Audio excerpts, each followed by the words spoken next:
যদি কোনো মানুষ একজন মানুষের জীবন বাঁচায়, সে যেন পুরো মানব জাতিকে বাঁচালো। এত পছন্দ আল্লাহর কাছে জীবন বাঁচানো।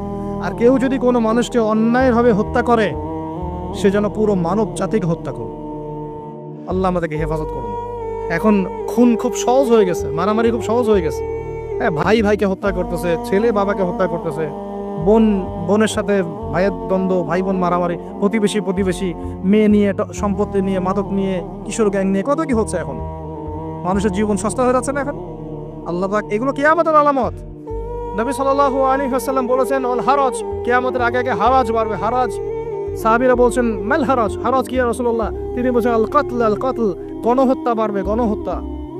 কিয়ামতের আগে আগে খালি গণহত্যা বাড়বে। দেখছেন না এখন সারা বিশ্বের দিকে তাকায় দেখে। যাই হোক, এই আদ এবং সামুদ জাতিকে আল্লাহ পাক ধ্বংস করলেন। এখন সামুদ জাতিকে ধ্বংস করলেন কেন? অহংকারের কারণে, কুফর শিরকের কারণে এবং মানুষকে পিটানোর কারণে। আল্লাহ বলছেন ওদেরকে ধ্বংস করেছি কি দিয়ে? সাইহাতান ওয়াহিদা। এটা ভালো করে মনে রাখবেন। সাইহাতান ওয়াহিদা মানে একটা শব্দ দিয়ে, প্রচন্ড দুম একটা শব্দ, খালি এই এক শব্দে সবার কানের পর্দা ফেটে ফুটে জান বের হয়ে গেছে। আল্লাহু আকবার। এক শব্দে মানে ওদেরকে আলটিমেটাম দেওয়া হয়েছিল, তোমরা কি ফিরে আসবে? ওরা বলছে যে কি শাস্তি আসো নিয়ে আসো। তখন আল্লাহ পাক বলছেন 3 দিন সময় দিচ্ছি, 3 দিন যা করার করে নাও। এই 3 দিন যে আল্লাহ সময় দিয়েছেন, এই 3 দিনে ওরা তওবা করে ফিরে আসে নাই, বরং এই 3 দিন ভোগবিলাস করেছে। একদম পশু জবাই করেছে, খেয়েছে, মেয়েদেরকে নাচিয়েছে, মদ পান করেছে। 3 দিন ভোগবিলাস ফুর্তি করেছে। মানে দু হাতে চাপাও হাত পেতে নাও, এরকম চিন্তা। যা আছে এখন লুটে খাও, পরেটা পরে দেখা যাবে। এই চেতনা আমাদের মধ্যে আছে না অনেকের মধ্যে? যা আছে এখন ভোগ করে নাও, কালকে যা হবে দেখা যাবে। হ্যাঁ, কালকে যা হবে দেখা যাবে, এখন যা আছে নাও, ভোগ করো। এই চিন্তা ছিল এই 3 দিন সামুদ জাতির। ওরা ভোগবিলাসে লিপ্ত হলো। হঠাৎ সকালবেলা ত্রুম শব্দ, পুরো বিশ্ব, ওদের পুরো রাষ্ট্রটা কেঁপে উঠলো এবং সবগুলো মারা গেল। একটা শব্দে সব মারা গেল। সূরা কমার পরে দেখেন, সাইহাতান ওয়াহিদা, একটা মাত্র শব্দ দিয়ে আল্লাহ ধ্বংস করেছেন। তার মানে আল্লাহ ধ্বংস করলেন পানি দিয়ে, আল্লাহ ধ্বংস করলেন বাতাস দিয়ে, এবার ধ্বংস করলেন শব্দ দিয়ে, বিদ্যুতের শব্দ দিয়ে। কেন ধ্বংস করলেন? পাপগুলো মনে রাখবেন, অহংকার, কুফর, শিরিক, আর কি হিংসা। তারপরে বললাম এই যে মানুষকে মারা, হ্যাঁ, শয়তানের তাবেদারি, মানুষকে মারা, এগুলো মনে রাখবেন। পাপগুলো মনে রাখতে হবে মাথার মধ্যে, কোন কোন পাপ, এবং এগুলো থেকে বাঁচতে হবে আমাদের ইনশাআল্লাহ। আর একটু সামনে যাই, বিরক্ত হচ্ছেন নাকি? আচ্ছা, আলোচনা একটু লম্বা হলো, সমস্যা আছে? আচ্ছা, এখন সামনে আসি। এরপরে আসছে একটা বিশেষ জাতি, তার নাম লুত। কি নাম? নাম শুনছেন আগে? আচ্ছা, এই কম আবার আজীব কম, আজীব। আর এই কম এমন কম, এরকম কম পৃথিবীতে জীবনে ছিলও না, আসেও নাই। সূরা আনকাবুত আল্লাহ পাক বলছেন, ওয়া লুতন, লূত আলাইহিস সালামের কথা, ইয ক্বালা লিকওমিহি, যখন সে তার কওমকে বলল, হ্যাঁ, আইন্নাকুম লাতাতুনাল ফাহিশাতা মা সাবাকাকুম বিহা আহাদাম মিনাল আলামিন। হে আমার কওম, তোমরা কি এমন পাপ করতে যাচ্ছ যে পাপ এই মহাবিশ্বের জীবনেও কেউ কখনো করে নাই? আইন্নাকুম লাতাতুনার রিজাল, তোমরা কি পুরুষের কাছে যাচ্ছ যৌন তৃপ্তি নেওয়ার জন্য? আস্তাগফিরুল্লাহ। ওয়া তাকতাউনাস সাবিল, আর ডাকাতি করছো রাস্তার মধ্যে ডাকাতি করতো, আর পুরুষে জেনা করতো। বলেন নাউজুবিল্লাহ। এমন একটা অবস্থা যে আল্লাহ পাক ওদেরকে শাস্তি দেওয়ার জন্য 2 জন ফেরেশতাকে পাঠিয়েছেন। একজনের নাম জিবরাইল আলাইহিস সালাম, একজন হচ্ছে মিকাইল আলাইহিস সালাম। এখন তারা এসেছেন লূত আলাইহিস সালামের বাসায়। কিসের রূপ ধরে? সুন্দর বালকের রূপ ধরে। ছোট ছোট বালক দেখতে সুন্দর লাগে না? ছোট ছোট কচি কাঁচা বালক দেখতে সুন্দর লাগে না? এই রূপ ধরে 2 জন ফেরেশতা আসছেন, উদ্দেশ্য এদেরকে শাস্তি দিবে। এখন এরা কি করছে জানেন? এরা লূত আলাইহিস সালামের বাসায় গেছে। বাসায় গিয়ে বলছে, তোমার ওই যে মেহমান, ওদেরকে নিতে আসছি। এবার লূত আলাইহিস সালাম বলছেন যে, হা উলাই বানাতি ইন কুনতুম ফাইলিন, আরে তোমরা যদি চাও আমার মেয়েদের মধ্যে আমার মেয়েদেরকে বিয়ে করে নাও, পারলে তোমরা আমার মেয়েদেরকে প্রয়োজনে বিয়ে করে নাও, আমার মেহমানদের সামনে আমাকে অপমানিত করো না। আলাইসা মিনকুম রাজুলুন রাশীদ, তোমাদের মধ্যে কি একজন ভালো মানুষও বাকি নাই? এখন এদেরকেও তোমরা চাচ্ছ যৌনতা নিবারণ করার জন্য? আলাইসা মিনকুম রাজুলুন রাশীদ, তোমাদের মধ্যে কি একটা ভালো মানুষও বাকি নাই? তখন এরা বলছে, লূত আলাইহিস সালাম কওম বলছে যে তুমি তো খুব ভালো করেই জানো, ওয়াইন্নাকা লাতা'লামু মা নুরিদ, তুমি তো খুব ভালো করেই জানো যে আমরা আসলে কি চাচ্ছি। তোমার মেয়েদের ব্যাপারে আমাদের কোনো আগ্রহ নাই, তোমার মেয়েদের ব্যাপারে আমাদের কোনো আগ্রহ নাই, আমরা এই ছেলেগুলোকে চাচ্ছি। নাউযুবিল্লাহ। চিন্তা করতে পারেন? এবার ফেরেশতা দুজন বলছেন যে লূত তুমি চিন্তা করো না, তারা তোমার কাছে আসতে পারবে না। তাদেরকে ইন্নামা উইদাহুমুস সুবহ, তাদেরকে সকাল পর্যন্ত সময় দেয়া হয়েছে। আলাইসা সুবহু বিকরিব, সকাল কি কাছে নয়? আল্লাহ বলছেন। সকালবেলা লূত আলাইহিস সালাম তার পরিবারকে নিয়ে বেরিয়ে গেলেন, কিন্তু তার স্ত্রী সে কিন্তু কাফের ছিল, সে ধ্বংস হয়ে গেল। লূত আলাইহিস সালাম চলে যাচ্ছেন, ফেরেশতারা বলছেন ফিরেও তাকাবে না পিছনে, কি হচ্ছে? এবার আল্লাহ পাক এমন শাস্তি দিলেন, দেখেন এই যে জমিনটা, এই জমিনটাকে আল্লাহ পাক ওই ফেরেশতাদের পাখা দিয়ে উঠিয়ে আসমানে উঠালেন। চিন্তা করেন, জমিন উঠে গেছে কোথায়? আসমানে। উঠিয়ে আল্লাহ পাক আসমান থেকে অঝোর ধারায় পাথর বর্ষণ করেছেন, পাথর বর্ষণ করে ওদের গা সব থেতলে দিয়ে আল্লাহ পাক উল্টা দিকে দাফন করে দিয়েছেন ওদেরকে। আল্লাহু আকবার। এটা আপনি ইন্টারনেট সার্চ করলে দেখতে পারবেন যে জর্ডান একটা জায়গা আছে, জর্ডানের আশপাশে এই কওমে লূত থাকতো। ডেড সি, মৃত সাগর নামে একটা জায়গা আছে, ওখানে ওই জায়গাতেই তারা বসবাস করত, আরবের কাছাকাছি। আল্লাহ পাক বলছেন তোমরা তো দেখতে পারো ওদের অবস্থা কি হয়েছে, তোমাদের কাছেই আছে, বাড়ির কাছে। কেন হলো এই পাপ? কেন হলো শাস্তি? কোন পাপের কারণে? শিরক কুফর তো আছেই, তার উপরে স্পেশাল পাপ কি? সমকামিতা। স্পেশাল কি পাপ? এই সমকামিতা উম্মতে মুহাম্মাদের মধ্যে ছড়িয়ে পড়ছে কিনা? আল্লাহু আকবার। আপনাদের শহরগুলোতে আস্তে আস্তে সমকামিতা ছড়িয়ে পড়ছে ভিতরে ভিতরে, এবং আল্লাহর আযাব বেশি দূর বাকি নাই। আমার কাছে মনে হয় আল্লাহর আযাব আসতে বেশি বাকি নাই, আসার মতো যোগ্য আমরা আগেই হয়েছি। এখন যেটা টিকে আছে আল্লাহর রহমতে টিকে আছে। যদি আল্লাহ পাক কোনোদিন যাররা পরিমাণ শাস্তি প্রদান করতে চান, তাহলে আমাদের কারো রক্ষা থাকবে না। থাকবে? সমকামিতা ছড়িয়ে পড়ছে, সারা বিশ্ব জুড়ে ছড়িয়ে পড়ছে। অনলাইনে এগুলোকে উস্কে দেওয়া হচ্ছে, অফলাইনে এগুলো নিয়ে আন্দোলন হচ্ছে। তারা এখন অধিকার চাচ্ছে, তাদের রেইনবো ফ্ল্যাগ আছে, 7 রঙের ফ্ল্যাগ, ওদের আইডেন্টিটি। তারপরে বিভিন্ন জায়গায় সমকামিতার পাঠও দেওয়া হচ্ছে। সুবহানাল্লাহ। হ্যাঁ, বইপত্রগুলোতে সমকামিতার পাঠও চলে আসতেছে। মানে এগুলোকে বাক স্বাধীনতা বলা হচ্ছে এখন। এটা বাক না, বলে ব্যক্তি স্বাধীনতা। কি বলে? ব্যক্তি স্বাধীনতা। আস্তাগফিরুল্লাহ। তো দেখুন, এটা এমন পাপ যে পাপ সম্পর্কে নবীজি সতর্ক করেছিলেন। তিনি বলেছিলেন যে আমার উম্মতের উপরে আমি যে কয়েকটা পাপের ব্যাপারে বেশি ভয় পাই, তার একটা হচ্ছে শিরকের পাপ।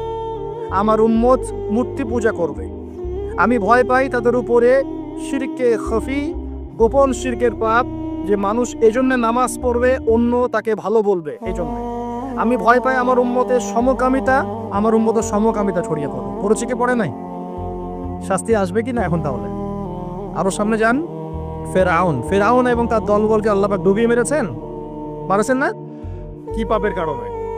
অহংকার। সে বলেছিল আনা রব্বুকুমুল আলা, আমি তোমাদের মহান রব। কে বলেছিল? আমি তোমাদের মহান রব। কে বলেছিল? ফেরাউন। আনা রব্বুকুমুল আলা। আল্লাহ পাক শুধু তাকে না, তার পুরো দলবলকে ধসিয়ে দিয়েছে। কোথায়? এই লোহিত সাগরে ডুবিয়ে মেরেছে। ওই যে হারুন, তারপরে যে করুন, ফেরাউনের সাথে ছিল কে? হামান এবং কারুন। হামান এবং কারুনকে সহ আল্লাহ রাব্বুল আলামিন তার পুরো যে ফোর্স, ফেরাউনের বাহিনী, এই বাহিনীটাকে কি লোহিত সাগরে ডুবাই দেন নাই? ডুবিয়ে দিয়েছে। প্রিয় ভাইরা, এখানে মুসা আলাইহিস সালাম এবং বনু ইসরাঈলকে আল্লাহ পাক নাজাত দিয়েছেন না? নাজাত দিয়েছেন। এখন সামনে আসেন, এখানে আরেকটা কওমের কথা বলে আমি সামনের দিকে শেষ করে দেব। সেটা হলো কওমে মাদিয়ান। কি নাম? এই মাদিয়ান কওমের সাথে আমাদের এখনকার এই সমকালীন প্রেক্ষাপটটা জড়িত আছে। কওমে মাদিয়ান নামে একটা কওম ছিল, যে কওম আদ জাতি সামুদ জাতির পরে এসেছে। মুসা আলাইহিস সালামের সমসাময়িক সময়ে তারা পৃথিবীতে ছিল। এবং এই মাদিয়ান কওম সম্পর্কে আল্লাহ পাক বলছেন সূরা আনকাবুতে এবং অন্যান্য সূরায় 4টা আয়াত বলছেন। কয়টা আয়াত? এই 4টা আয়াত আল্লাহ পাক বলছেন ফাকাযযাবুহু, এই কওম শুআয়ব আলাইহিস সালামকে অস্বীকার করলো। ফাআখাযাতহুমুর রাজফাতু ফাসবাহু ফি দারিহিম জাথিমিন। আল্লাহ বললেন এই কওমে মাদিয়ান শুআয়ব আলাইহিস সালামকে অস্বীকার করলো এবং তাদেরকে পেয়ে বসলো একটা ভূমিকম্প। কি পেয়ে বসলো? পৃথিবীর ইতিহাসে সর্বপ্রথম যে কওমকে ভূমিকম্প দিয়ে ধ্বংস করা হয়েছে তার নাম কওমে মাদিয়ান। কি নাম? কওমে মাদিয়ান। প্রশ্ন হচ্ছে কেন ভূমিকম্পের শাস্তি আসলো?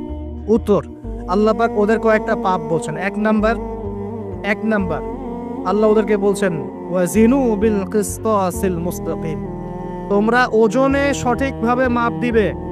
কমে মাদিয়ান, এই মাপে কম দেওয়ার একটা পাপের কারণে ভূমিকম্পের শাস্তি এসেছে। কোরআন কথা বলছে। এই সমস্যা সমাজে আছে কি নাই? আচ্ছা, আরো বলছে ওয়ালা তাবখাসুন নাস আশিয়াহুম, তোমরা মানুষের সম্পদ অন্যায়ভাবে 2 নাম্বারি করে ভোগ করিও না। এই 2 নাম্বারি করে অন্যের সম্পদ ভোগ করার এই পাপটা সমাজে এখন আছে কি নাই? আরেকটা হচ্ছে যে তারা অপচয় করত, মাপে কম দিত, মানুষের সম্পদ অন্যায়ভাবে লুটপাট করে খেত।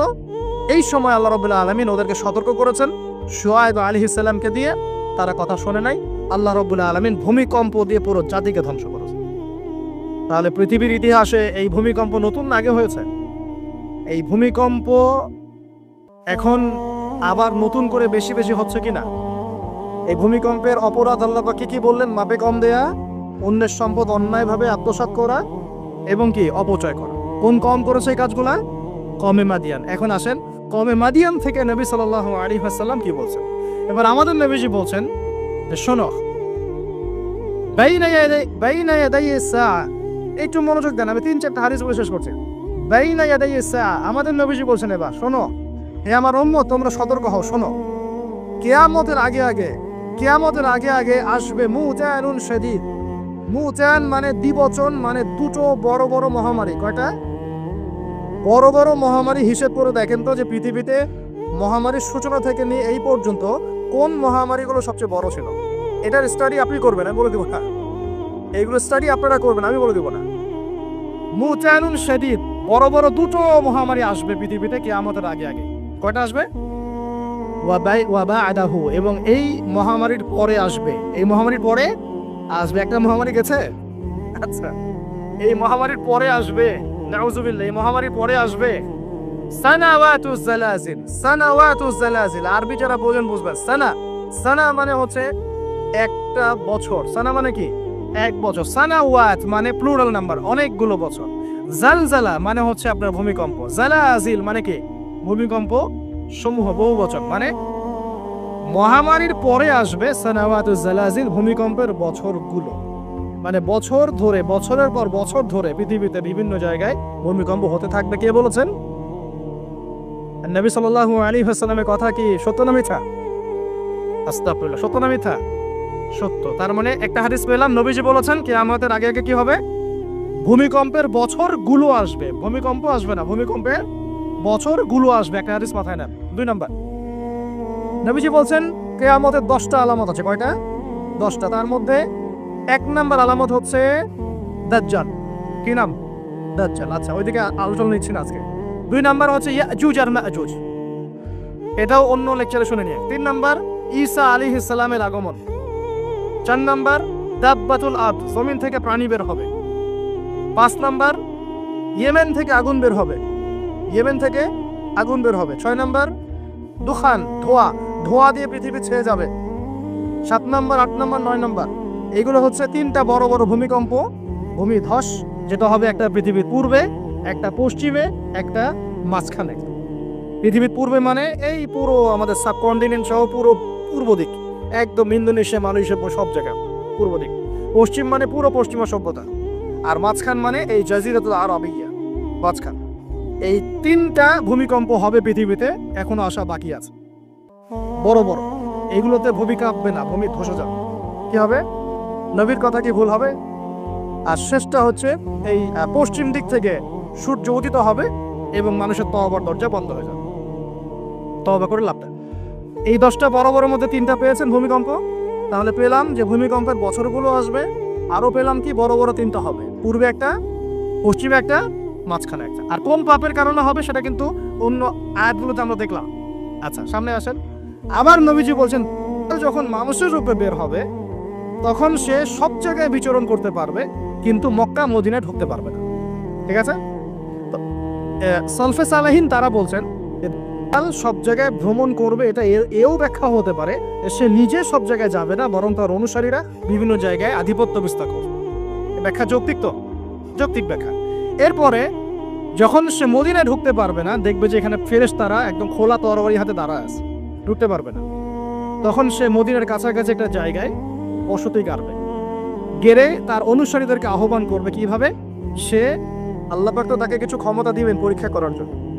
সে 3 বার ভূমিতে আঘাত করবে, এতে করে ভূমি কেঁপে উঠবে, এবং এই ভূমিকম্পে মদিনা থেকে যত মুনাফেক টাইপের যত মানুষ আছে সব দৌড় দিয়ে দলে যোগ দিবে। তার মানে ওই সময় ভূমিকম্প আসবে। আর কি, এবার নবী সাল্লাল্লাহু আলাইহি ওয়াসাল্লাম বুখারী হাদিসে বলছেন, আবু হুরায়রা রাদিয়াল্লাহু আনহু থেকে বলছেন, তিনি বলছেন যে লা তাকুমুস সাআ, কিয়ামত ততদিন পর্যন্ত হবে না। এই হাদিস দুটো একটু মনোযোগ দিয়ে শোনা। কিয়ামত ততদিন পর্যন্ত হবে না যতদিন পর্যন্ত না ইউকবাদুল ইলম, জ্ঞানটাকে উঠিয়ে নেওয়া হয়। জ্ঞান কি হয়? উঠিয়ে নেওয়া হয়। নবী আরো বলছেন ইউকবাদুল ইলম ওয়া তাকসুরু জালাজিল, এবং বেশি বেশি ভূমিকম্প না হচ্ছে। 2 নম্বর কি? বেশি বেশি ভূমিকম্প না হচ্ছে। ওয়া ইয়াতাকারাবুজ জামান, এবং সময় কাছাকাছি চলে না আসছে। এই জায়গায় আমি একটু স্টাডি করতে গিয়ে একটা অদ্ভুত জিনিস দেখলাম, যে একটা রিসার্চ বলছে, সায়েন্সের রিসার্চ বলছে যে প্রতিটা ভূমিকম্পে পৃথিবীর গতির মধ্যে একটা পরিবর্তন হয়। প্রতিটা ভূমিকম্পে পৃথিবীর গতির মধ্যে একটু একটু পরিবর্তন হয় এবং সময় সংক্ষিপ্ত হয়ে আসে। সময় কি হয়? সংক্ষিপ্ত হয়ে আসে। পৃথিবীর ভিতরে আছে, নিচে আছে কিন্তু আগুন, কি আছে? আগুনের স্তর আছে। একদম নিচে একটা ইনার কোর মানে একটা জায়গা আছে, ইনার কোর বলে। এখন সাম্প্রতিক গবেষণা বলছে যে ইনার কোর আগে যেদিকে ঘুরতো এখন তার বিপরীত দিকে ঘোরা শুরু করেছে। আল্লাহু আকবার। তাহলে এগুলো মিলে যাচ্ছে না? ভূমিকম্পের সাথে পৃথিবীর ঘূর্ণন সম্পৃক্ত এবং জামান সময়টাও সম্পৃক্ত। তো নবী যেটাই বলছেন যে ওয়াতাকসুরু জালাজিল, বেশি বেশি ভূমিকম্প হবে, ওয়া ইয়াতাকারাবুজ জামান, এবং সময় কাছাকাছি চলে আসবে। অন্য হাদিসে আসছে বছর যাবে মাসের মতো, মাস যাবে সপ্তাহের মতো, সপ্তাহ যাবে দিনের মতো।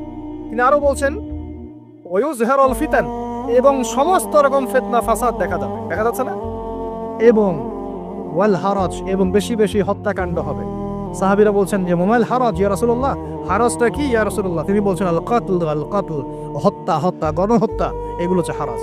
এবং তোমাদের ধন সম্পদ বাড়তে থাকবে, ফায়াফিদু, ধন সম্পদ উপচে পড়বে। এখানেও পেলাম যে ভূমিকম্প কিয়ামতের অন্যতম কি আলামত। আরেকটা হাদিসে নবীজি বলছেন, আর দুটো হাদিস বাকি আছে আজকের মতো। নবীজি বলছেন, এই হাদিসটা আসছে ইবনে মাজায়, এটার হাদিস নাম্বার 4020 নম্বর হাদিস। নবীজি বলছেন যে লা ইয়াশরাবান্না আন-নাস মিন উম্মতি আল-খামর, আমার উম্মতের, ভালো করে শুনেন যুবকরা, ভালো করে শোনো, আমার উম্মতের মানুষ, এক শ্রেণীর মানুষ মাদক দ্রব্য পান করবে। কি পান করবে? নবীজি বলছেন আমার উম্মতের একটা অংশের মানুষ মাদক দ্রব্য পান করবে, ওয়ায়ুসাম্মুনাহা বিগাইরি ইসমিহা, কিন্তু মাদক দ্রব্যের নাম পরিবর্তন করে অন্য নাম দেয়া শুরু। বুঝতে পারলাম? এখন কে বলে মাদক? আমরা বলি এখন হুইস্কি, রাম, আর কি ভাই, ইয়াবা, কত নাম বের হয়েছে। ওয়ায়ুসাম্মুনাহা বিগাইরি ইসমিহা ইউযাফু আন রুউসিহিম বিল মাআজিফ। এটা আরো অ্যামেজিং। নবীজি বলছেন ওই মানুষগুলো যারা মাদকদ্রব্য পান করে নাম ভিন্ন দিবে, তাদের কানের পাশে বাদ্যযন্ত্র বাজবে।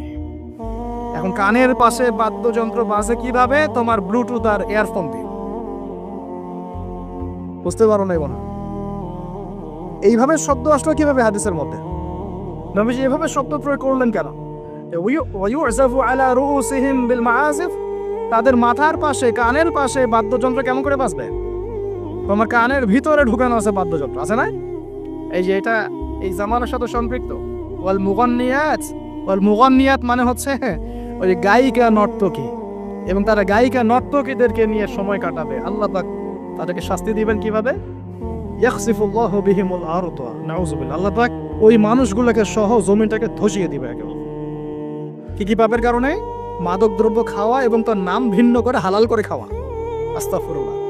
2 নম্বর হচ্ছে বাদ্যযন্ত্র, কি কানের পাশে বাদ্যযন্ত্র প্লে করা, আর মুগান্নিয়াত মানে হচ্ছে নর্তকী, গায়িকাদেরকে নাচানো। আল্লাহ পাক একটা শাস্তি দিবেন, ওদেরকে সহ ভূমি ধসিয়ে দিবেন। আরেকটা শাস্তি আছে, ওয়ায়াজআলুল্লাহু মিনহুমুল কিরাদাতা ওয়াল খানাজির, আল্লাহ রাব্বুল আলামিন ওই মানুষগুলোকে বানর আর শুয়োর বানিয়ে দিবেন। নাউযুবিল্লাহ। এগুলো কি মিথ্যা না সত্য? সাদাকাল্লাহুল আযীম ওয়া সাদাকা রাসূলুহুল কারীম। আল্লাহ পাক সত্য বলেছেন, তার রাসূল সত্য বলেছেন। সর্বশেষ হাদিস, আজকের মাহফিলের সর্বশেষ হাদিস, এবং এই হাদিস থেকে আমরা বুঝতে পারবো কি কি পাপ আমাদের করা যাবে না, আর কি কি পাপ করলে এই শাস্তিটা আসবে। হাদিসটা হচ্ছে عن أبي هريرة رضي الله عنه قال قال رسول الله صلى الله عليه وسلم إذا اتخذ الفيء دولا, ভালো করে শোনেন, নবী সাল্লাল্লাহু আলাইহি ওয়াসাল্লাম বলেছেন, যখন গনিমতের মাল বা রাষ্ট্রীয় সম্পদগুলোকে ব্যক্তিগত মাল মনে করা হবে। এক নম্বর কি, যখন গনিমতের মাল বা রাষ্ট্রীয় যুদ্ধলব্ধ সম্পদগুলোকে নিজের মনে করা হবে। ওয়াল আমানাতু মাগনামান, এবং আমানত রাখা হলে সেটাকে কি মনে করা হবে? গনিমত।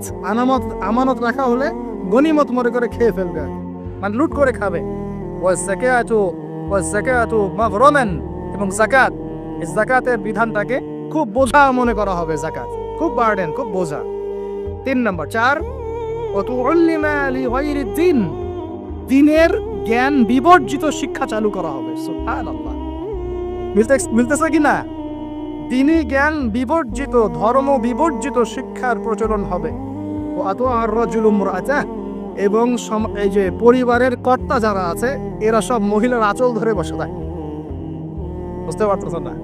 পরিবারের কর্তারা স্ত্রীদের আঁচল ধরে ঘুরবে, আর কি করবে?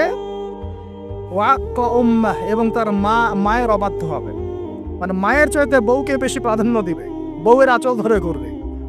আর নবীজি বলছেন ওয়াল আদনা সাদিকা, বন্ধু বান্ধবকে খুব কাছে টেনে নিবে, বন্ধু বান্ধবকে কাছে টেনে নিয়ে ওয়াকসা আদা, তার বাবাকে দূরে ঠেলে দিবে। মিলতেছে কিনা? বুঝতেছে না কথা? আবার বলতেছে, যখন গনিমতের মালকে ব্যক্তিগত মাল মনে করা হবে, আমানত রাখা হলে লুট করে খেয়ে ফেলা হবে। যখন জাকাতটাকে বার্ডেন মনে করতেছে, বোঝা মনে করতেছে।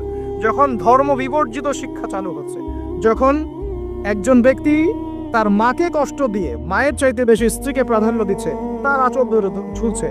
আর যখন এই ছেলে পেলেগুলো বন্ধুকে কাছে টেনে নিচ্ছে, বাবাকে দূরে ফেলে দিচ্ছে। আর কি হচ্ছে? ওয়াযাহারাতিল আসওয়াতু ফিল মাসাজিদ, সুবহানাল্লাহ, যখন মসজিদের মধ্যে শোরগোল হট্টগোল বেড়ে যাচ্ছে। কি হচ্ছে না?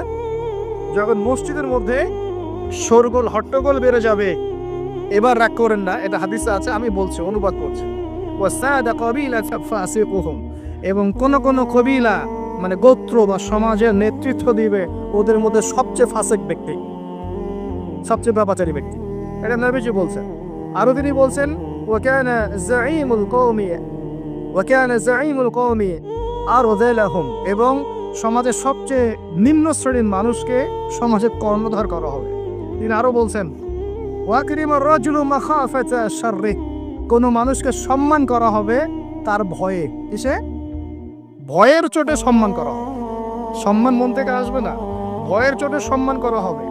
আরো বলছেন ওয়াজাহরাতিল কায়নাত ওয়াল মাআসিফ, একটু আগে বললাম ওয়াজাহরাতিল কায়নাত মানে বেশি বেশি নর্তকী আর বাদ্যযন্ত্র দেখা যাবে, এবং ওয়াশুরিবাতিল খুমর, এবং যখন মাদকদ্রব্য সমূহ পান করা হবে। এই কাজগুলো যখন হবে তখন তোমরা শুনে রাখো, একটা আছে ওয়ালা'না আখিরি হাযিহি উম্মতি উলাহা, উম্মতের শেষের দিকের মানুষরা পূর্ববর্তী থেকে গালি দেওয়া শুরু করে। এই শেষ জামানার মানুষগুলো সোনালী যুগের মানুষদেরকে গালি দেওয়া শুরু করে। এটা করতেছে না মানুষ এখন? আচ্ছা, এই কাজগুলো যখন হবে তখন শোন, ফালইয়ারতাকিবু, তখন ধেয়ে আসবে। কি ধেয়ে আসবে? ইনদা যালিকা চারটা আযাব, 4-5টা আযাব। এক, রিহান হামরা, এটা এখন আসে নাই। রিহান হামরা মানে হচ্ছে উত্তপ্ত গরম বাতাসের আযাব আল্লাহ পাক দিবেন, বলেন নাউযুবিল্লাহ। কয়েকদিন আগে দেখলাম নাসা গবেষণা করছে, পৃথিবীর সূর্য থেকে এমন কিছু রশ্মি আসবে, ওখানে বিস্ফোরণ হচ্ছে, এমন কিছু আসবে যেটা পৃথিবীর উপর একটা বড় ইফেক্ট ফেলবে। উত্তপ্ত একটা বায়ু আসবে পৃথিবীর থেকে। নবী হাদিসে সেটাই বলেছেন যে রিহান হামরান মানে উত্তপ্ত গরম একটা বাতাস আযাব হিসেবে পৃথিবীতে আসবে। এক। 2 নম্বর আযাব আসবে ওয়াজালজালা, এবং বেশি বেশি ভূমিকম্প, যেটা বললাম। আর কি আসবে? ওয়াখাসফান, ভূমি ধসে যাবে, মাটিতে ধসে যাবে। ওয়ামাসখান, এবং চেহারা সুরত আকৃতি মানুষের বিকৃত হয়ে যাবে। ওয়াকাযফান, এবং আসমান থেকে পাথর বর্ষণ করা। হাদিসের মধ্যে আছে মুনাফিকের বৈশিষ্ট্য 4টা। এক, যখন কথা বলে মিথ্যা বলে, কথা বললেই কি বলবে? মিথ্যা। আছে না লোকজন এমন? আচ্ছা। 2 নম্বর হচ্ছে ওয়াদা করলেই খেলাফ, ওয়াদা করলে কি খেলাফ। 3 নাম্বার, যখন কোনো আমানত দেওয়া হয়, আমানত তো বুঝি, আমানত অঙ্গীকার, আমানত দেওয়া হয় তখন সেটার খেয়ানত করে। 4 নাম্বার, যখন উত্তেজিত হয়ে যায়, কারোর সাথে ঝগড়াঝাটি বা কিছু হয়েছে, তখন বিচ্ছিরি ভাষায় গালিগালাজ করে। নবীজি বলছেন যার মধ্যে 4টি বৈশিষ্ট্য আছে সে পাক্কা মুনাফিক। যার মধ্যে 4টার যে কোনো একটা আছে, যতক্ষণ সেটা ত্যাগ করছে না ততক্ষণ তার মধ্যে মুনাফিকের একটা আলামত থেকে যাবে, বলি নাউজুবিল্লাহ। আরও আছে মুনাফিকের আলামত, 2টা ওয়াক্তের নামাজ পড়তে খুব কষ্ট হয়। কয়টা ওয়াক্ত? কোন কোন ওয়াক্ত? আল্লাহ পাক আমাদেরকে পড়ার তৌফিক দান করুন। আর রমজান মাসে কোরআন তো শিখবেনই, 5 ওয়াক্ত নামাজও জামাতে পড়বেন ইনশাআল্লাহ। আর একটা পরামর্শ দিই ভাই হিসেবে, যাদের সামর্থ্য আছে রমজান মাসের এবং ঈদের যে বাজার ঘাট করতে হয়, বড় বড় বাজারগুলো, চাল ডাল তেল ইত্যাদি, এগুলো সামর্থ্য থাকলে আগে ভাগে কিনে ফেলার চেষ্টা করে। আর সামর্থ্য যাদের নাই তাদের কি হবে? যাদের সামর্থ্য আছে তারা তাদের বাসায় পৌঁছে দিবেন, যাদের সামর্থ্য নাই পারা যাবে ইনশাআল্লাহ। কারণ রমজানে নিত্য প্রয়োজনীয় দ্রব্যের দাম বেড়ে যাবে। রমজানে কি হবে? নিত্য প্রয়োজনীয় দ্রব্যের দাম বেড়ে যাবে। সময় সব বলে দিবে। এখন মনে হচ্ছে যে হয়তো ভবিষ্যৎবাণী করলো, তাই না? শোনেন, আকাশে কালো মেঘ দেখা যাচ্ছে, আকাশে কালো মেঘ দেখা যাচ্ছে, আপনি ছাতা নিয়ে বাসা থেকে বের হলেন, তার মানে কি আপনি ভবিষ্যৎ জানেন নাকি আপনার দূরদর্শিতা আছে? কোনটা? আপনি দেখছেন যে আকাশে মেঘ জমেছে, এখন যদি বাসা থেকে আপনি কালো ছাতাটা নিয়ে বের হন, তার মানে কি আপনি গায়েবের খবর জানেন? আপনি সচেতন, যদি বৃষ্টি হয় আমার ছাতা আছে, যদি বৃষ্টি হয় কি ছাতা আছে। এটাকে গায়েবের খবর বলা হয় না, বলা হয় বাসীরা। কি বলা হয়? বাসীরা মানে ইনসাইট, মানে অন্তর্দৃষ্টি। অন্তর্দৃষ্টির দলিল কি কোরআনে আছে? উত্তর হ্যাঁ আছে। কোন সূরা? সূরা কাহফ। কোন সূরা? সূরা কাহফ। খিদির আলাইহিস সালাম যাচ্ছেন মূসা আলাইহিস সালামকে নিয়ে, মনে আছে ঘটনা? তো খিদির আলাইহিস সালাম নৌকায় উঠলেন, নৌকাটা পারে ভেড়ার আগেই খিদির আলাইহিস সালাম নৌকার তলায় ফুটা করে দিলেন। কি করলেন? বিনা পারিশ্রমিকে বেচারা নদী পার করে দিল, উল্টা তিনি নৌকাটা ফুটা করে দিলেন। কাজটা দেখে কি মনে হচ্ছে? খারাপ, তাই না? মূসা আলাইহিস সালামের কাছেও তাই মনে হয়েছিল। তিনি বলেছেন যে আপনি এটা কি করলেন? লাকাদ জি'তা শাইআন নুকরা, আপনি তো একটা অন্যায় কাজ করলেন, যে আমাদেরকে বিনা পারিশ্রমিকে পার করে দিল, আপনি নৌকা ফুটা করে ফেললেন। তখন খিদির আলাইহিস সালাম বলছেন, আলাম আকুল লাকা, আমি কি তোমাকে বলি নাই ইন্নাকা লান তাসতাতিআ মাইয়া সাবরা, তুমি আমার সাথে ধৈর্য ধরতে পারবে না? আবার চললেন, একটা ছোট্ট বাচ্চা, এই যে ছোট্ট বাচ্চাটা কাছে আসলো, খিদির আলাইহিস সালাম তাকে হত্যা করে ফেললেন। একটা বাচ্চাকে হত্যা করে ফেললেন, অপরাধ না? অবশ্যই, বাইরের চোখ দিয়ে মনে হচ্ছে অপরাধ, অবশ্যই অপরাধ।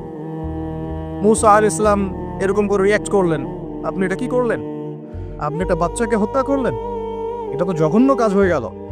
খিদির আলাইহিস সালাম বললেন, আর যদি একটা প্রশ্ন করো আমাকে, আমার সাথে আর চলা হবে না। আরও চলতে লাগলেন, চলতে চলতে এমন একটা গ্রামে চলে আসলেন আপনাদের মতো। গ্রামে এসে বললেন, আমরা ক্ষুধার্ত, কিছু মেহমানদারি করা যাবে কিনা? তো গ্রামের লোকজন কেউ খাবার দিল না, পানিও দিল না, কিন্তু একটা বাড়ির দেয়াল পড়ে গিয়েছিল মাটিতে। খিদির আলাইহিস সালাম নিজে রাজমিস্ত্রির কাজ করে দেয়ালটা নির্মাণ করে দিলেন, বিনা পারিশ্রমিকে, কোনো পারিশ্রমিক নিলেন না। এখন মূসা আলাইহিস সালাম বলছেন যে আপনি তো চাইলে একটু পারিশ্রমিক দিতে পারতেন, তাহলে আমরা এরকম মেহমানদারিও করলো না, উল্টা আপনি কষ্ট করে দেয়াল নির্মাণ করে দিলেন বিনা পারিশ্রমিকে, আপনি চাইলে তো একটু আজর নিতে পারতেন। তখন খিদির আলাইহিস সালাম বলছেন যে হাযা ফিরাকু বাইনি ওয়া বাইনাক, এই হলো তোমার আমার বিচ্ছেদ, তোমার সাথে আমার পথ চলার হলো না। তবে যাওয়ার আগে আমি তোমাকে জানিয়ে দিব কেন আমি এই কাজগুলো করেছি। তখন তিনি বলছেন, আল্লাহর পক্ষ থেকে আমার কাছে জ্ঞান এসেছিল যে ওই নৌকা যদি ফুটা না করতাম, তাহলে ওই নৌকাটা জলদস্যু আছে না, জলদস্যু ডাকাত টাইপের কিছু মানুষ, হ্যাঁ, যারা মানুষের সম্পদ ছিনতাই করে, আত্মসাৎ করে, তো ওরা ওই নৌকাটা যদি ভালো থাকতো তাহলে নিয়ে যেত। নৌকা ফুটা করে দিয়েছে, এটা ত্রুটিযুক্ত, এখন এই ত্রুটিযুক্ত নৌকা ওরা নিবে না। তাই তোমার চোখে মনে হয়েছে কাজটা খারাপ, কিন্তু আসলে আমি ওই ব্যক্তির উপকারী করেছি। বলেন সুবহানাল্লাহ। এটা হচ্ছে বাসীরা বা অন্তর্দৃষ্টি, দূর পর্যন্ত দেখার ক্ষমতা। আল্লাহ পাক সবাইকে দেন? সবাইকে দিলে তো অবস্থা খুব ভালোই হতো। সবাইকে তো দেওয়া হয় না, এগুলো দেওয়া হয়। আসলে সবাই এগুলো পাওয়ার যোগ্যতা অর্জন করতে পারে না। এগুলো পেতে হলে মনটা আগে ফ্রেশ থাকতে হবে। মনের মধ্যে কোনো রকমের হিংসা, বিদ্বেষ, রিয়া, অহংকার, গীবত, তহমত, কোনো কমকিলতা আনা যাবে না। দ্বিতীয়ত আল্লাহ পাকের জিকির বেশি বেশি বাড়াতে হবে।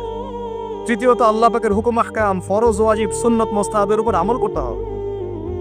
তারপরে সেজদায় আল্লাহর কাছে কান্নাকাটি করার যোগ্যতা অর্জন করতে হবে। এক কথা, আল্লাহকে যে পাবে, আল্লাহকে নিজের করে পেয়ে যাবে ইনশাআল্লাহ, আল্লাহ পাক তার কলবে আল্লাহ নূর দিয়ে দিবেন ইনশাআল্লাহ। দিবেন না? দিবেন ইনশাআল্লাহ। তো দ্বিতীয় বলছেন তিনি, ওই বাচ্চাকে হত্যা না করলে ওই বাচ্চা একটা বড় কাফের হতো। এমন কাফের হতো যে সে নিজে তো কুফরি করতোই, পিতা মাতাকেও কাফের বানাতো।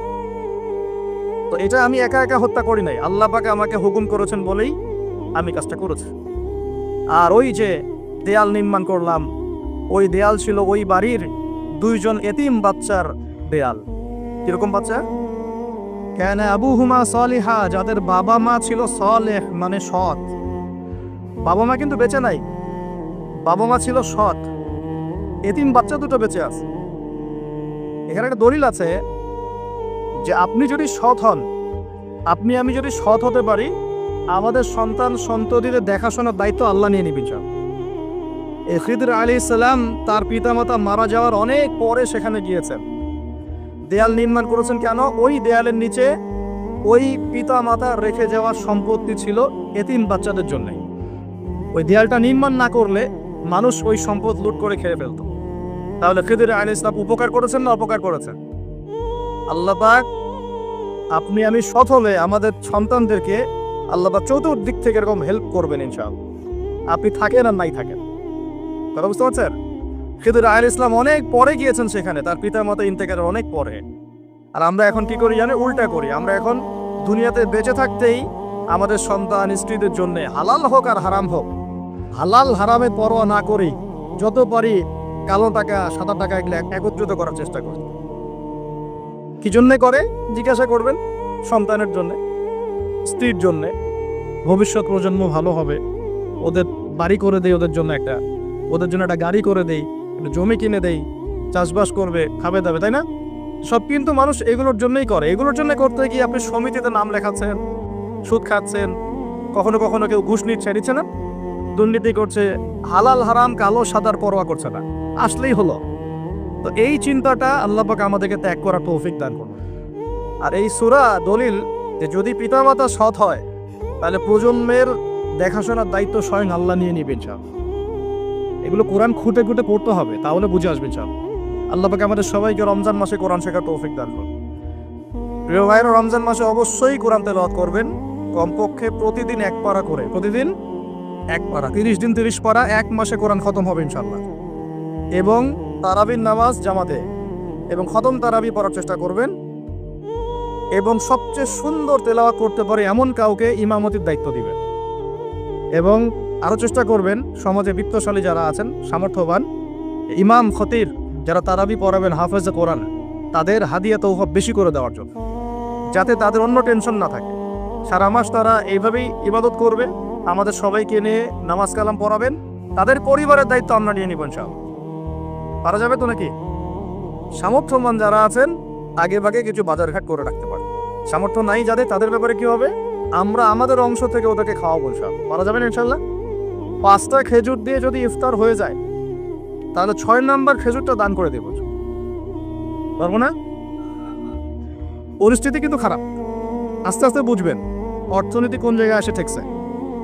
অপচয় যদি বন্ধ না হয়, দুর্নীতি যদি বন্ধ না হয়, ঠিক আছে, পাচার যদি বন্ধ না হয়, এই যে ইকোনমিক স্যাংশনগুলো যদি আমরা উঠাতে না পারি, হ্যাঁ, রিজার্ভ যদি না বৃদ্ধি হয়, এই কৃষিভিত্তিক ইকোনমিক সিস্টেম যদি প্রবৃদ্ধি না দেখে, সুদ যদি অ্যাভয়েড করতে না পারি, যাকাত যদি প্রতিষ্ঠা না করতে পারি, অন্যের খাবারের দায়িত্ব নিতে না পারি, সমস্যা আছে, জাতির সামনে সমস্যা আছে। কি সমস্যা? সময় হলে বুঝতে পারবে। 5টা খেজুর দিয়ে ইফতার হয়ে গেলে 6 নম্বর খেজুরটা কি করব? দান। বিত্তশালী যারা আছেন রমজান মাসে অবশ্যই যাকাত দিয়ে দিবেন। যাকাত দিবেন না? যাকাত কেন? কারণ আপনার সম্পদের মধ্যে যে গরিবের হকটা আছে এটা বের করে নিয়ে আপনি তার ঘরে পৌঁছে দিবেন। তাহলে কি হবে? ও না খেয়ে মরবে না ইনশাআল্লাহ, ওর কাছেও 3 বেলার খাওয়া থাকবে ইনশাআল্লাহ। আল্লাহ পাক আমাদের সবাইকে আল্লাহ পাকের প্রদত্ত কোরআন এবং কোরআন কেন্দ্রিক অর্থনীতি বোঝার তৌফিক দান করুন। আর কোরআন মানলে কারো কোনো সমস্যা হওয়ার কথা? পৃথিবীর শুধু কি মুসলিমদের জন্যই কোরআন, নাকি অমুসলিমদের জন্য কোরআন? আল্লাহ পাক কি বলছেন শোনেন। আল্লাহ পাক এই কিতাবে দরদ মাখা কণ্ঠে বলছেন সূরা কাহফের 54 নম্বর আয়াতে। কত নম্বর আয়াত? 54। আল্লাহ পাক বলছেন ওয়ালাকাদ সাররাফনা ফি হাযাল কুরআন লিন-নাস মিন কুল্লি মাসাল। আল্লাহ বলছেন আমি এই কোরআনের মধ্যে মুসলিমদের না, লিন-নাস মানব জাতির জন্য, পুরো মানব জাতির জন্য প্রত্যেকটা বিষয়কে ব্যাখ্যা করে দিয়েছি। কে ব্যাখ্যা করেছেন? শুধু মুসলিমদের জন্য না পুরো মানব জাতির জন্য? তাহলে পুরো মানব জাতির কল্যাণ আছে কোন কিতাবে? সেই কোরআন তো এখন পুড়িয়ে দিচ্ছে মানুষ, দিচ্ছে না? কেন পোড়াচ্ছে? কি কারণ? কারণ কোরআন তাদের চলমান সমস্ত জাহেলিয়াত এবং জুলুমের বিরুদ্ধে কথা বলেছে। এই কারণে কোরআনের প্রতি এত ক্ষোভ।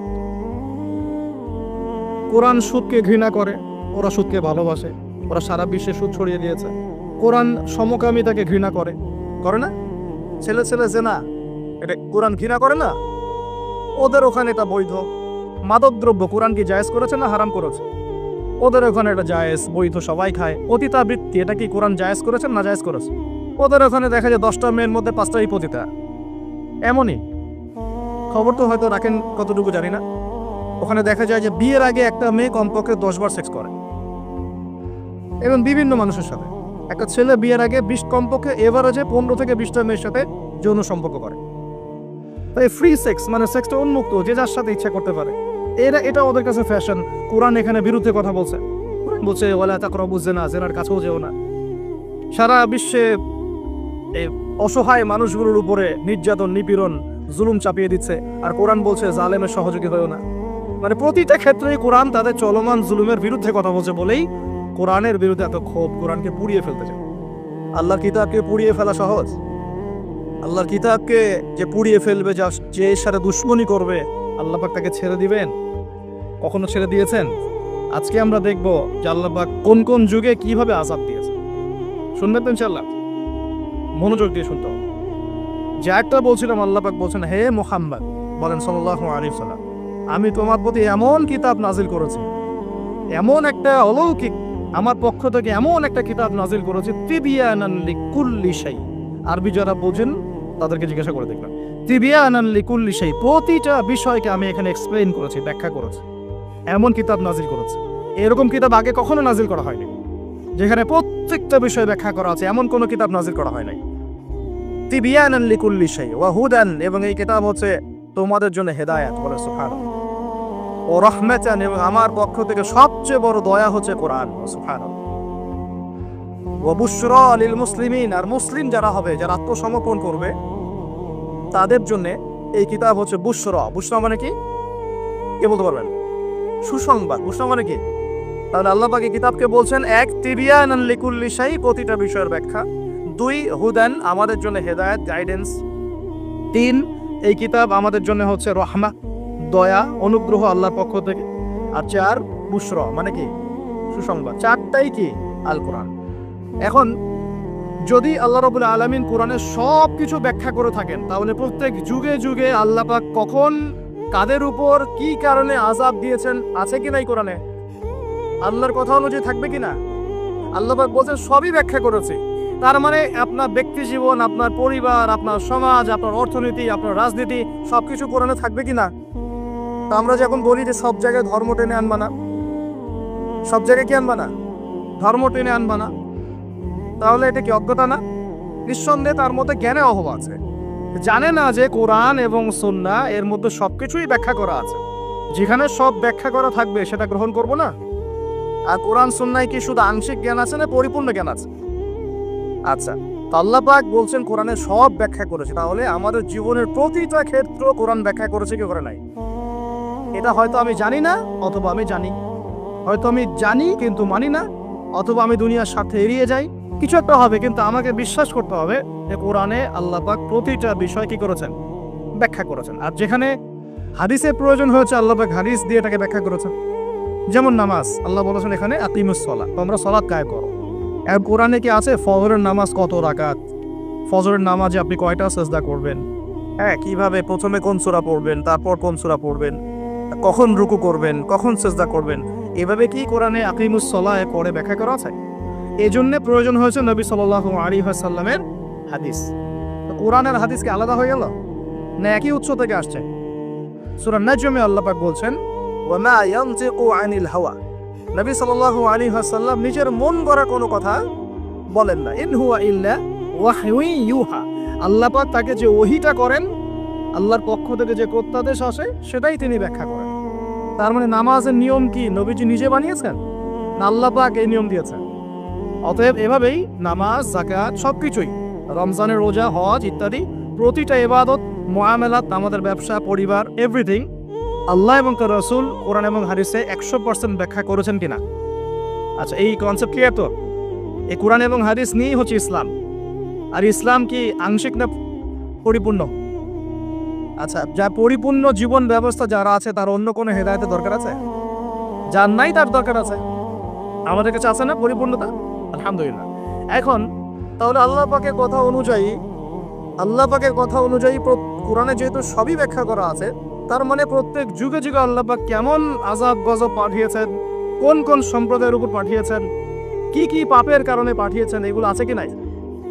সমকালীন যে ভূমিকম্প হচ্ছে বা ভূমিকম্প বেশি বেশি হচ্ছে, প্রাকৃতিক দুর্যোগ আসছে ইত্যাদি ইত্যাদি, এগুলো ব্যাখ্যা করা আছে কি নাই? নিশ্চয়ই আছে। সমকালীন সুদভিত্তিক অর্থনীতি ব্যাখ্যা করা আছে কি নাই? সমকালীন সারা বিশ্বে যে মুসলিমদের উপর নির্যাতন, এগুলো ব্যাখ্যা করা আছে কি নাই? সবকিছুই কোরআনে ব্যাখ্যা করা আছে। খুঁজতে হবে, খুঁজে বের করে সলিউশন নিতে হবে। আমাদের টপিকে আমরা চলে আসি। আল্লাহ পাক কখন কিভাবে কোন কোন কওমের উপরে কি কি পাপের কারণে শাস্তি দিয়েছে। এক নম্বরে আসি, আমরা এই অংশটুকুকে শাস্তিই বলছি না, আল্লাহ পাকে পরীক্ষাই বলছি। কিরকম? আমরা বিশ্বাস করি যে আল্লাহ রাব্বুল আলামিন কাফের, মুশরিক, মুনাফিকদের উপরে আল্লাহর আযাব পাঠান, ঠিক আছে? আচ্ছা, আর মুমিন মুসলিমদের উপর যখন কোনো বিপদ আপদ বালা মুসিবত আসে, সেটাকে আমরা বলি হয় আমাদের উপর পরীক্ষা, না হলে আমাদের পাপের ফল। এই তো, হয়তো পাপ করেছি কোনো, আল্লাহ পাক শাস্তি দিয়ে মাফ করে দিবেন, দুনিয়াতে শাস্তি দিয়ে পরকালে মাফ করে দিবেন। এরকম হতে পারে মুমিনদের উপরে, অথবা হতে পারে মুমিনরা, মুসলিমরা তাদের দায়িত্ব ভুলে গেছে, আল্লাহ পাক একটু শাস্তি দিয়ে তার পথে আবার ফিরিয়ে নিয়ে আসলেন, তাই না? এমন হতে পারে না? কিন্তু কাফের, মুশরিক, মুনাফিকদের উপরে যখন কোনো শাস্তি আসে, আযাব গজব, আসমানের বালা, জমিনের বালা, এটাকে আমরা বলি কি? আল্লাহর পক্ষ থেকে গজব। আচ্ছা, এখন সর্বপ্রথম যে বিষয়টা শুরু হয়েছে মহাবিশ্বে, সেটা হলো আদম আলাইহিস সালামকে জান্নাত থেকে নামিয়ে দেয়া, ঠিক আছে? ইতিহাস শুরু হচ্ছে কোথা থেকে? ওইখান থেকে। আল্লাহ পাক তাকে সৃষ্টি করেছেন, নাম শিক্ষা দিয়েছেন, ফেরেশতাদেরকে দিয়ে সেজদা করিয়েছেন, সবাই সেজদা করেছে, কি করে নাই? ইবলিস। এরপর আল্লাহ পাক তাকে জান্নাতে রেখেছেন, তার পাঁজর থেকে হাওয়া আলাইহিস সালামকে সৃষ্টি করেছেন, করে বলেছেন তোমরা জান্নাতে থাকো, যা ইচ্ছা খাও, ওয়ালা তাকরাবা হাযিহিশ শাজারা, এই গাছের কাছেও যেও না, এই গাছের কাছেও যেও না, মানে এই বাঁশের কাছেও এসো না, যেমন কথা এরকম, মানে বাঁশ ক্রস করে আসবে এমন না, কাছেও আসবে না, ধার কাছেও আসবে না। আচ্ছা, এবার ইবলিস ওয়াসওয়াসা দিয়ে গেল যে আমি কি তোমাদেরকে এমন গাছের কথা বলে দিব যে গাছের ফল খেলে তোমরা চিরস্থায়িত্ব জীবন লাভ করবে এবং ক্ষমতা লাভ করবে, কখনো মরবে না। এক পর্যায়ে আমাদের পিতামাতা ডিসিউড হয়ে গেলেন, তারা ফল খেয়ে ফেললেন। এর ফলশ্রুতিতে তাদের গায়ের কাপড় খুলে পড়ে গেল। মনে আছে, আমি অনেকদিন বলেছি এগুলো, লেকচার রিপিট করছি না, অন্য লেকচারে শুনে নেবেন। তাদের গায়ের কাপড় কি হয়েছে? খুলে পড়ে গেছে। আমাদের পিতামাতাকে কে নগ্ন করে দিল? ইবলিস। এরপর আল্লাহ পাক তওবা কবুল করলেন, তারা বললেন রব্বানা যালামনা আনফুসানা ওয়া ইল্লাম তাগফির লানা ওয়া তারহামনা লানাকুনান্না মিনাল খাসিরিন। আল্লাহ পাক মাফ করে জান্নাত থেকে সবাইকে দুনিয়ায় নামিয়ে দিলেন। তাহলে মানুষকে সৃষ্টি করেছেন কে? অন্য কোনো প্রাণী থেকে সৃষ্টি করেছেন না সরাসরি? হ্যাঁ, সরাসরি। আর আমরা কি পৃথিবীর বাসিন্দা না জান্নাত থেকে আসছি? আচ্ছা, এতটুকু তো ক্লিয়ার। আল্লাহ পাক নামিয়ে দিলেন পৃথিবীতে, দিয়ে বললেন যে ফামান কুল নাহবিতু মিনহা জামিআ, তোমরা সবাই নেমে যাও, ফাইম্মা ইয়াতিয়ান্নাকুম মিন্নি হুদান, পৃথিবীতে তোমাদের কাছে আমার পক্ষ থেকে হেদায়েত আসবে, আসমানে কিতাব আসবে, নবী রাসূল আসবেন। ফামান তাবিআ হুদায়া, যারা হেদায়েত মেনে চলবে, ফালা খাউফুন আলাইহিম ওয়ালা হুম ইয়াহজানুন, তাদের কোনো ভয় নাই, কোনো টেনশন নাই। ওয়াল্লাযীনা কাফারু ওয়া কাযযাবু বিআয়াতিনা, যারা দুনিয়াতে আমার আয়াতগুলোকে মিথ্যা প্রতিপন্ন করবে, অস্বীকার করবে, কুফরি করবে, ফাউলাইকা আসহাবুন নার, এরা হবে জাহান্নামের অধিবাসী, হুম ফিহা খালিদুন, তারা সেখানে চিরস্থায়ী হবে। কার সাথে? ইবলিসের সাথে। ইবলিস তো জাহান্নামে যাচ্ছেই। আর ইবলিস চ্যালেঞ্জ করেছে যে আমি আদম সন্তানের সরল পথে উৎপেতে বসে থাকবো, আর ওর ডান দিক থেকে আসবো, বাম দিক থেকে আসবো, সামন থেকে আসবো, পিছন থেকে আসবো, ওয়ালা তাজিদু আকসারাহুম শাকিরিন, আল্লাহ বেশিরভাগ আদম সন্তানকে আপনি শুকরগুজার পাবেন না। ও চ্যালেঞ্জও করে ফেলছে, আমরাও পৃথিবীতে চলে আসলাম। এই যে পৃথিবীতে নেমে আসলাম, আগে জান্নাতে ছিলাম, এটা পরীক্ষা না? তাহলে দুনিয়ার জীবনটা পরীক্ষা না? এই দুনিয়ার জীবনের সময় কারো জানা আছে? এটা কারাগারের জীবন না? আর কারাগারের জীবনে কি কেউ নিজের মন গড়া পদ্ধতিতে চলতে পারবে? কারাগারে কেউ নিজের মনের মতো চলতে পারে? একটা রুটিন থাকে, তার বাইরে যেতে পারে না। কোনটা? তো এই দুনিয়ার জীবনকে নবীজি বলেন নাই যে দুনিয়া সিজনুল লিল মুমিন, দুনিয়া হচ্ছে মুমিনদের জন্য জেলখানা, কারাগার, ওয়াল জান্নাতুল লিল কাফির, কাফিরদের জন্য কি? জান্নাত। তাহলে এখন দেখেন তো, যে কারাগারে বসে যে আমরা বেনামাজি বসে আছি, কারাগারের জীবনে বসে আমরা যে সুদ খাচ্ছি, কারাগারের জীবনে বসেই জেনা করতেছে, কারাগারের জীবনে বসেই যে অশ্লীলতা, ফাহেসা, ব্লু ফিল্মস এগুলো দেখতেছে, কারাগারের জীবনে বসে মাদক খাচ্ছে, কারাগারের জীবনে বসে যে কারাগারের মালিক আল্লাহ, সেখানে বসে আল্লাহ দ্রোহিতা করতেছে, করে না? তা কাজটা কি ঠিক হচ্ছে? আল্লাহ পাক আমাদেরকে দুনিয়ার জীবনের মর্ম বোঝার তৌফিক দান।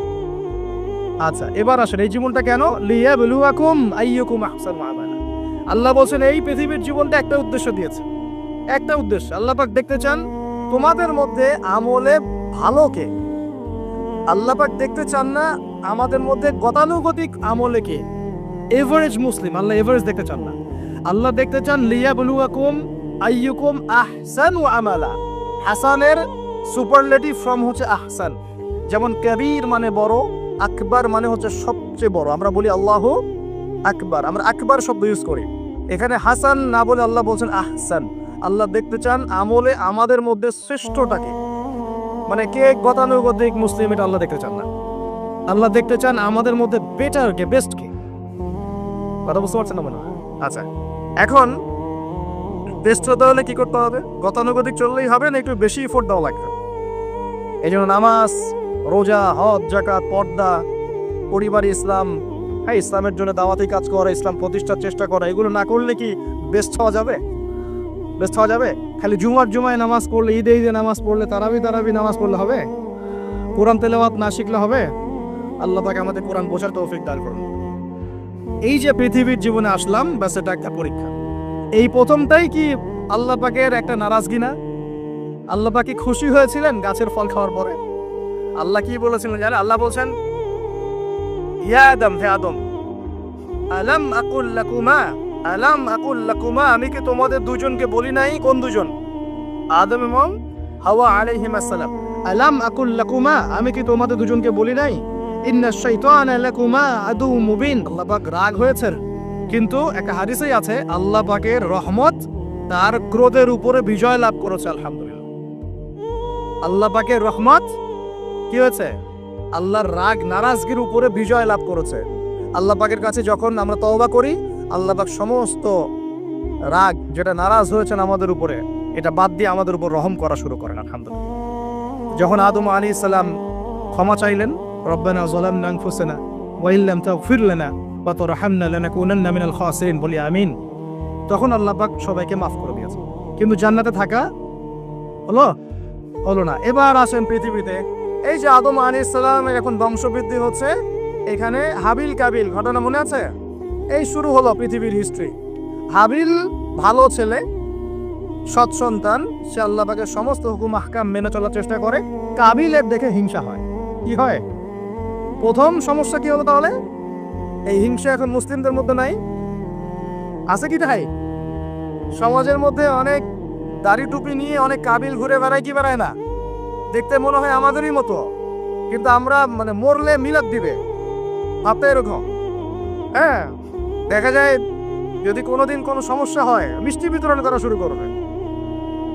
এক মুসলমান ভাই জেলে চলে গেছে, আর একজন মিষ্টি বিতরণ করা শুরু করতেছে। এই হয়েছে না অবস্থা? হয়েছে কি না? এখানে কাবিল আর হাবিলের সেই হিংসা আছে কি নাই? এখন আল্লাহর শাস্তি কি হলো দেখেন। এবার কাবিল তো হাবিলকে হত্যা করে ফেললাম, ব্যাস আল্লাহ রাব্বুল আলামিন কাককে পাঠালেন। কাকে? কাক এসে ঠোঁট দিয়ে মাটি খুঁড়ে খুঁড়ে খুঁড়ে দেখাচ্ছে কিভাবে হাবিলকে দাফন করবে। বেচারা কাবিলের জানা নাই কিভাবে ভাইকে এখন দাফন করব। ওই কাকের কাছ থেকে শিখতে হলো যে কিভাবে মৃত ভাইকে দাফন করতে হয়। এখন দেখেন ওই কাক খুব প্রাচীন প্রাণী, কিন্তু কাক হচ্ছে একটা প্রাচীন সৃষ্টি আল্লাহ পাকের। আল্লাহ কাককে পাঠিয়ে দিয়েছেন, দিয়ে মাটি খুঁড়ে দেখিয়েছেন যে দেখো এইভাবে কি করতে হয়, দাফন করতে হয়। একটা কাক যদি মারেন দেখবেন পুরো এলাকার কাক এসে জড়ো হয়ে গেছে। দেখছেন, কাক কিন্তু ইতিহাসে প্রথম খুনাখুনি সাক্ষী কাক। বুঝতে পারছেন না মনে হয়? মানব সৃষ্টির ইতিহাসে প্রথম যে খুনাখুনি, ভাইয়ে ভাইয়ে যে মারামারি, এই খুনাখুনির প্রথম সাক্ষীকে কাক। চিন্তা করেন, আল্লাহ আমাদেরকে প্রকৃতি থেকে শেখার তৌফিক দান করেন। কাক নিজের ভাইয়ের গোশত খায় না, খায় এখন মুসলমানের গোশত খায়।